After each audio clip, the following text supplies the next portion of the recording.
Hi everyone, it's me, Ian from the Postal Hub podcast, And Marek from Last Mile and Experts. today we're going to talk about capacity. Big issue right now in the delivery scene, isn't it, Marek? The issue of capacity in the delivery network. And we've seen news just recently that DHL in Germany is struggling to cope with all the parcels that are coming through its network thanks to that virus. I think I read the figure, it's 8 million a day, 8 million parcels a day compared to 5.2 a day. That's a big boost, isn't it, Marek? Absolutely. And to be honest, it's not just DHL that's suffering at the moment. Even Amazon, who are known for planning ahead, are having challenges in some markets. Now, this is only a problem because well, it's a problem for a number of reasons. But let's start with the issue that's been complained about in Germany, as it's the e-commerce retailers are saying, if we'd known that there was this congestion problem and you weren't going to be able to pick up all of our parcels, we would have changed our delivery guarantee for our customers so that they don't have unreasonable delivery expectations. So this is about managing customer expectations. So it's not a criticism of DHL for having lots of parcels, is it? Is it, Marek? No, I think this is the key thing.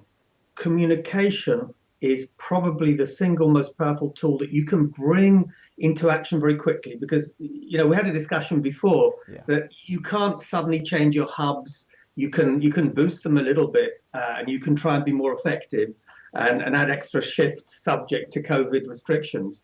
But at the end of the day, the only really quick thing you can do is communicate and get your customers on board. And Ian, your customers are the two sides. There's the customer at the first mile, and then there's the customer at the last mile. And if Now, both of those are on board, it's easier. so if you've got, let's just talk quickly about the last mile. I mean, there has been talk about capacity problems in the last mile, and I know that in Australia, some delivery contractors, their volumes have doubled. So that's an issue in delivering in the last mile. Let's just start with that. When it's purely in terms of capacity in the last mile, there are options available, even in this current environment.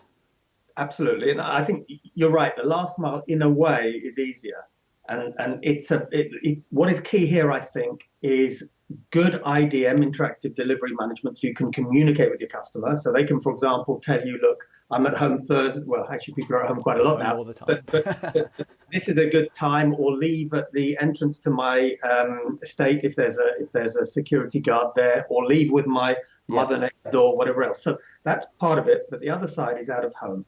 If you've got out of home, it's so much easier, i.e. lockers and PUDOs. Well, that's about delivery density as well, isn't it? If you're able to deliver lots of parcels to one delivery point instead of the poor delivery driver having to service X number of households or it's X times two a number of volume, whatever it might be.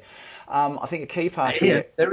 there is one more thing. It's not density, of course, is key, but the second thing is it's really easy to drive up to get to a PUDO. It's usually or a locker accessible. Whereas if you're going to several flats on the 30th floor, where Yeah. you have to sort of go up, you've got COVID restrictions, etc. I think those are the two factors. I The third typically would be first-time delivery, but today, as you often mentioned, people are at home. Yeah, the first time delivery rates are through the roof. But with regard to interactive delivery management, just quickly on this topic, it's also about the customer having visibility of their shipment. So you as the recipient know when it will be delivered, if it's been delayed, all those sorts of things, which reduces calls to customer contact centres. I think we may have done that topic to death previously, but not everybody seems to have read the memo, so to Yeah, speak. absolutely. Um, But Ian, if a company gets all of those things right, I think they can deal with a hell of a lot. Maybe they won't manage 100%, but they'll manage enough that with good customer comms, people will be more or less happy. At the other end of it, your customers are happy. The other thing, then, well, let's just talk about the first mile and processing center capacity. I've heard stories about reduced pickups with certain customers being given priority over other customers. I mean, we've talked about being able to expand capacity in the last mile. Surely we can look at expanding capacity in the first mile. What's I guess here's a second question. What's better or what's worse? The parcels piling up at your customer's e-commerce fulfillment center or the parcels piling up in your own delivery center? I think you know what I think in both cases, the worse or better is about communication. Because if you communicate that there are issues, everybody will understand, and your parcel will take a bit longer to leave our warehouse, this is, the e-commerce player communicating that, I think it's going to be a lot easier.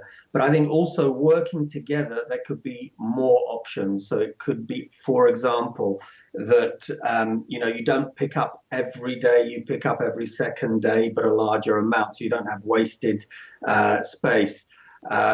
You have longer shifts at the hub. Maybe you open the hub during the day and you have a day sort and a night sort.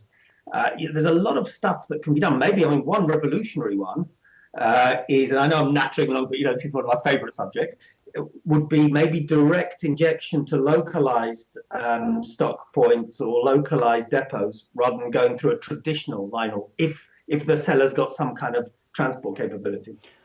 Let's just throw one more thing out there quickly before we wrap up, and that is the idea of cooperation.